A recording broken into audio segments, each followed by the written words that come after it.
High, আজকে থেকে তোমরা দেখতে পাবে 30 দিনের একটা মিনি ব্লগের চ্যালেঞ্জ আমি তোমাদের সামনে নিয়ে চলে আসছি। আজকে থেকে 30 দিনের জন্য একটা মিনি ব্লগের চ্যালেঞ্জ আমি কি করছি না করছি সে সব কিছু আমি তোমাদের সাথে শেয়ার করব। তো দেখতে থাকো আজকে ডে 1-এ আমি কী করলাম।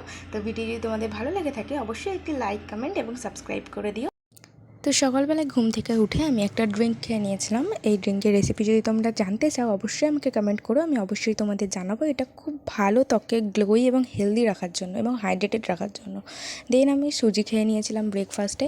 তারপরে মা মাছ ভাজা করছিল দেখে একটু লোভ লেগে গেছিলো, কী আর করবো, ওখান থেকে একটা মাছ ভাজা তুলে নিয়ে মাছ ভাজা খেয়ে নিয়েছিলাম। তারপরে আমি হাঁটতে হাঁটতে চলে গেছিলাম দিদাবাড়ির দিকে। ওখানে গিয়ে আমার ভাইও এসেছিলো। তারপরে ও বজরংবলির কাছে পুজো দিয়েছিল, যেহেতু আজকে রামনবমী।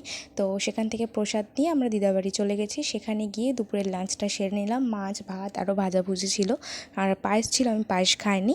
তো তারপরে আমিও বাড়ি চলে এলাম, ভাইয়ের বাড়ি চলে গেল।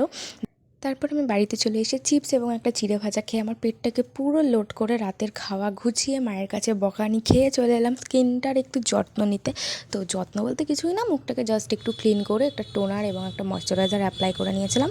তারপরে ময়শ্চারাইজারটা খুব ভালোভাবে ফেসের মধ্যে ম্যাসাজ করে নিয়েছিলাম। আর হ্যাঁ, তোমাদের আমার ভিডিওটা কেমন লাগছে দেখতে অবশ্যই আমাকে কমেন্ট করে জানিও, কিন্তু ভুলে যেও না।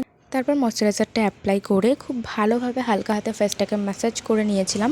রাতে কী বলো তো, ফেসটা একটু ক্লিন করে শুলে না ফেসটাও হেলদি থাকে, স্কিনটা খুব ভালো থাকে এবং অ্যাকনি পিম্পলের প্রবলেমগুলোও হয় না। তো আজকে এই অবধি, টাটা। সবাই খুব ভালো থেকো, সুস্থ থেকো।